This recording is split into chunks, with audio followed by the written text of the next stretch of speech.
Hello दोस्तों, मैं आपके लिए एक और नई भूतिया कहानी लाया हूं। भूतिया अस्पताल, एक डरावनी कहानी। रात के अंधेरे में जब पूरा शहर सो रहा था, तभी एक एम्बुलेंस सरपट दौड़ती हुई एक पुराने अस्पताल के गेट पर आकर रुकी। यह अस्पताल अब बंद पड़ा था, लेकिन कुछ साल पहले यहां मरीजों का इलाज होता था। शहर के लोग इसे भूतिया अस्पताल कहते थे, क्योंकि यहां कई अजीब घटनाएं घट चुकी थीं। अस्पताल का भयानक अतीत कहा जाता था कि कई साल पहले इस अस्पताल में एक खतरनाक हादसा हुआ था।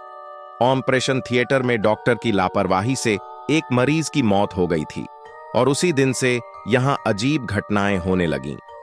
मरीजों ने अजीब साए देखने की शिकायत की थी, नर्सों ने किसी के कान में फुसफुसाने की आवाजें सुनी थीं, और डॉक्टरों ने देखा था कि कभी-कभी औजार अपने आप हिलने लगते थे। कुछ ही महीनों में कई रहस्यमयी मौतों के बाद अस्पताल बंद कर दिया गया था। राहुल और उसके दोस्तों की जिज्ञासा। राहुल, जो एक फ्रीलांस पत्रकार था, अपने दोस्तों के साथ इस अस्पताल की सच्चाई जानने के लिए वहां जाने का प्लान बनाता है। उसके साथ अमित, रोहन और प्रिया भी थी। चारों दोस्त भूत प्रेत की कहानियों में ज्यादा विश्वास नहीं करते थे, लेकिन इस रहस्य को उजागर करने के लिए उन्होंने हिम्मत जुटाई। रात के 12 बजे वे टॉर्च और कैमरे के साथ अस्पताल के अंदर घुसे। अंदर घुसते ही उन्हें बदबू का तेज झोंका महसूस हुआ, जैसे कोई चीज सड़ रही हो। चारों ने अपनी टॉर्च जलाकर आगे बढ़ना शुरू किया। दीवारों पर अब भी खून के धब्बे थे, जो पुराने लेकिन डरावने लग रहे थे। पहली झलक डर की वे धीरे धीरे ऑपरेशन थिएटर की ओर बढ़े, तभी पीछे से किसी के चलने की आवाज आई।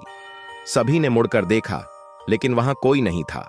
राहुल ने अमित को मजाक में कहा, शायद कोई मरीज अब भी इलाज करवाने आया होगा, लेकिन अमित को इस मजाक पर हंसी नहीं आई। वे आगे बढ़े और ऑपरेशन थिएटर में दाखिल हुए। अंदर घुसते ही एक अजीब सी ठंडक महसूस हुई। राहुल ने कैमरा ऑन किया और कमरे की रिकॉर्डिंग करने लगा। तभी अचानक टेबल पर रखा एक पुराना स्टेथोस्कोप अपने आप नीचे गिर गया। हवा होगी, रोहन बोला, लेकिन उसकी आवाज में भी घबराहट थी। भूतिया नर्स की दस्तक। तभी प्रिया ने एक कोने की ओर इशारा किया, जहां एक नर्स की धुंधली परछाई दिख रही थी। वह सफेद कपड़ों में थी, लेकिन उसका चेहरा बहुत डरावना और अंधेरे में धुंधला था। अचानक वह परछाई तेजी से उनकी ओर बढ़ने लगी। चारों के शरीर में जैसे बिजली दौड़ गई।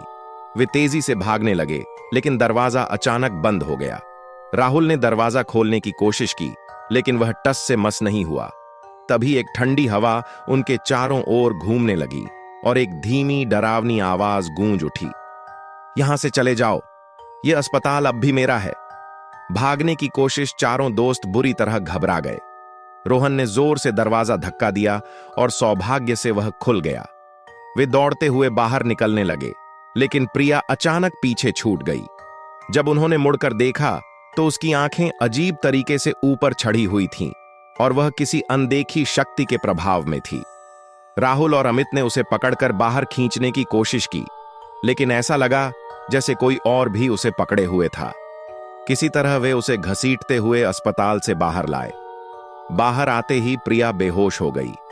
जब उसने होश में आने के बाद बताया कि अंदर उसके कानों में कोई फुसफुसा रहा था और उसके शरीर को जकड़ लिया था।